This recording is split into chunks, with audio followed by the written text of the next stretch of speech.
According to the article, type 1 diabetes, which was published by the CDC, only about 1.6 million Americans in the United States have type 1 diabetes.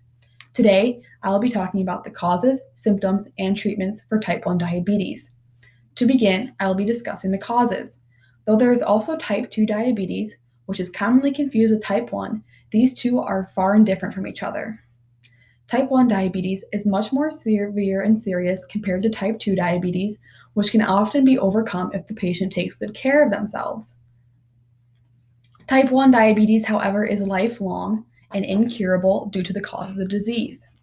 In the article Diabetes Overview, Symptoms, Causes, and Treatments, published by the ADA, which is also known as the American Diabetes Association, it is said that type 1 diabetes is caused when the body's own immune system, which usually fights against harmful bacteria and viruses, mistakenly destroys the insulin-producing cells in the pancreas, which are also known as islets. Scientists and researchers are still looking into exactly why this happens, where the immune system destroys the insulin-making cells. After many experiments and studies over the years, their results are inconclusive. It is also said that diabetes can be caused by genes and environmental factors such as viruses, which may trigger the onset of the disease. The lack of insulin-producing cell leads the body to be unable to produce its own insulin. This causes the onset of the disease, and it also causes the body to lose control of the blood sugar, since that is what the insulin is in charge of handling. Now that I have explained the causes of diabetes, I am now going to go over the symptoms that would arise if one were to develop diabetes. Since the pancreas is so crucial in keeping our body alive, when it would fail, the symptoms would arise shortly after. It is important to know these symptoms because if a dear friend or a loved one develops these symptoms, especially if they have someone in their family who has an autoimmune disease, which is what diabetes is considered, because they are put at a much higher risk than normal people who do not have the disease. The faster you get them to the doctor, the better. According to the basic consumer health information about type 1 and type 2 diabetes, the most common symptoms are dehydration, fatigue, sweating, hunger, nausea and/or vomiting, excessive urination, blurred vision, increased heart rate, headache, sleepiness, and weight loss.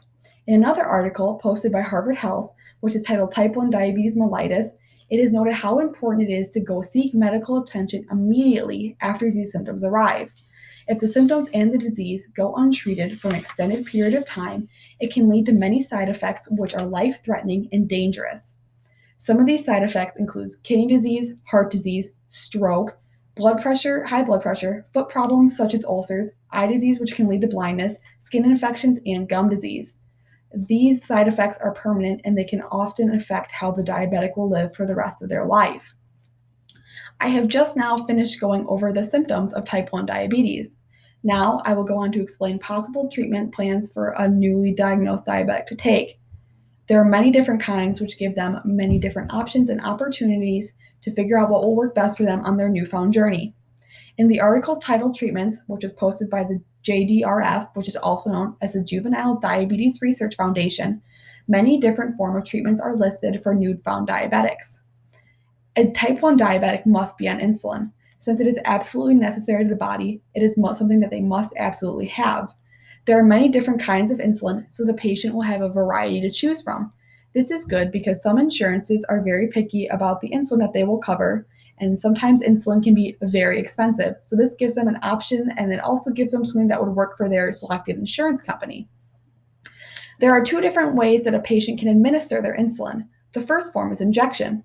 The patient will then have to use two different forms of insulin, which would be long-acting and quick-acting. The patient will have to administer the long-lasting in the morning so that they will have insulin in their bodies throughout the entire day. They will have to use quick-acting every time they eat a meal, so then that way they're getting insulin for the food that they just intaked. The second and the most common form of administering insulin is through an insulin pump. If this route of treatment is chosen, the patient will only need one type of insulin, which instead of long-acting, it will be quick-acting. Instead of multiple shots a day, the patient will insert a site into their body every 3 days as something to connect their insulin pump to.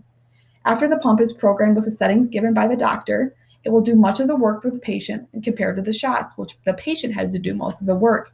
It has a basal rate which will administer insulin constantly in the body, which will be replacing the long-acting insulin. The patient will also be able to easily enter in their carbohydrates after they eat their meal, which will replace getting multiple shots a day, which is usually why this is the most common form of treatment. Today, I explain the causes, symptoms, and treatments for type 1 diabetes. Since I am a type 1 diabetic, this is something that I've always thought was important. There are so many misconceptions and misunderstandings when it comes to understanding type 1, since it usually gets confused with type 2. Sometimes there can be some rude questions that are asked, and I know it is not meant to be rude, but I feel it's good to educate people on a disease that they think they may know, but they actually don't, because everyone is a little different. It's very nice to know that people will be a little more educated on it, because I do feel myself that there is not a lot of people that know as much as they like to think they do.